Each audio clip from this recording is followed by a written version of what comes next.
नमस्ते दोस्तों।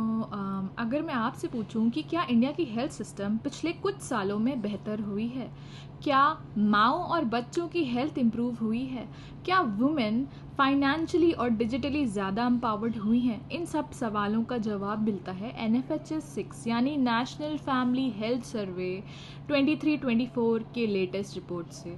ये सर्वे ministry of health and family welfare ने कंडक्ट करवाया है और इसमें लगभग 6.79 लाख हाउस होल्ड्स और 715 डिस्ट्रिक्ट्स को कवर किया गया है।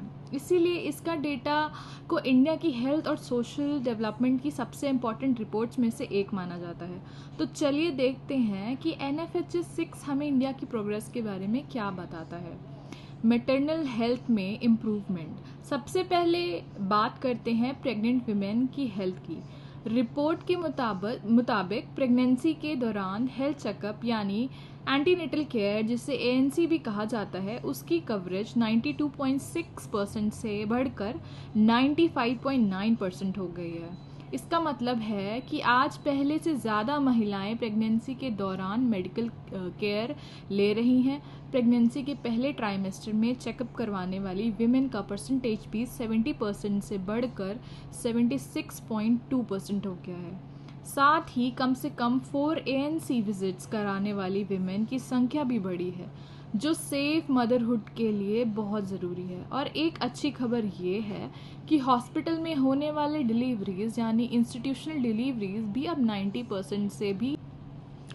मेटरनल न्यूट्रिशन में प्रोग्रेस। प्रेगनेंसी के दौरान आयरन और फॉलिक एसिड की टैबलेट्स बहुत इंपॉर्टेंट होती हैं क्योंकि ये एनीमिया और कॉम्प्लिकेशंस को कम करती हैं। NFHS 6 के हिसाब से 100 दिन या उससे ज़्यादा आयरन फॉलिक एसिड सप्लीमेंट लेने वाली विमेन का परसेंटेज 44% से बढ़कर लगभग 55% हो गया। ये दिखाता है कि न्यूट्रिशन अवेयरनेस और हेल्थ सर्विसेज दोनों में सुधार हो रहा है। एक और इंटरेस्टिंग बात कि इंडिया का टोटल फर्टिलिटी रेट यानी TFR 2.0 पर स्टेबल है। सिंपल लैंग्वेज में कहें तो इंडिया पॉपुलेशन स्टेबलाइजेशन के लेवल के काफ़ी करीब पहुंच चुका है। साथ ही कॉन्ट्रासेप्टिव यूज़ भी बढ़ा है, जो फैमिली प्लानिंग और रिप्रोडक्टिव हेल्थ के लिए एक पॉजिटिव इंडिकेटर माना जाता है। अब बात करते हैं बच्चों के वैक्सीनेशन की। 12 से 23 महीने के बच्चों में फुल इम्यूनाइजेशन कवरेज 83.8% से बढ़कर 87.1% हो गई है। सबसे इम्प्रेसिव इम्प्रूवमेंट देखने को मिला है रोटा वायरस वैक्सीन में, जिसका कवरेज 36% से बढ़कर 85% से ज़्यादा हो गया है। रोटा वायरस बच्चों में सीवियर डायरिया का मेजर कॉज होता है, इसीलिए अचीवमेंट बहुत सिग्निफिकेंट है। खुसरे यानी मीज़ल्स के सेकेंड डोज की कवरेज भी काफ़ी इम्प्रूव हुई है। और सबसे खास बात, लगभग 96% बच्चों को वैक्सीनेशन पब्लिक हेल्थ फैसिलिटीज़ के थ्रू मिल रहा है, जो गवर्नमेंट हेल्थ सिस्टम की पहुंच को दिखाता है।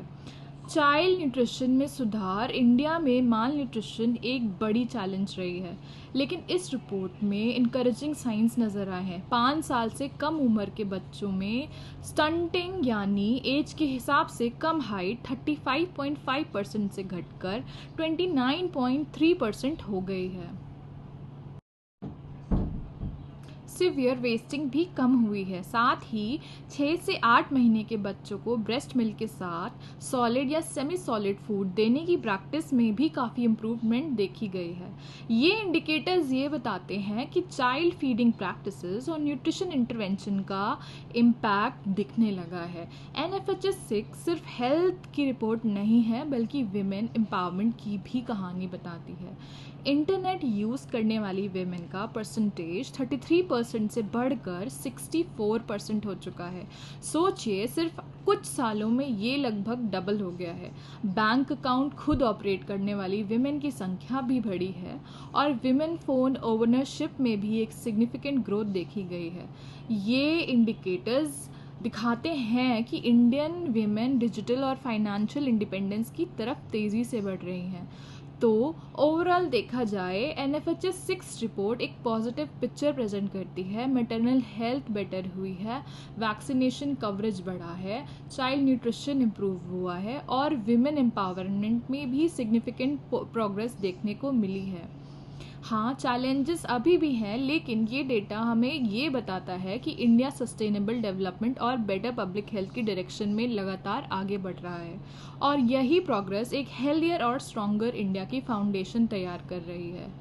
आपको NFHS 6 का कौन सा डेटा पॉइंट सबसे ज़्यादा इंटरेस्टिंग लगा, कमेंट करके ज़रूर बताइए। अगर वीडियो पसंद आई हो तो लाइक, शेयर एंड सब्सक्राइब करना मत भूलिए। मैं मिलूंगी आपसे एक और इन्फॉर्मेटिव वीडियो के साथ। तब तक के लिए स्टे इन्फॉर्म्ड, स्टे हेल्दी। जय हिंद।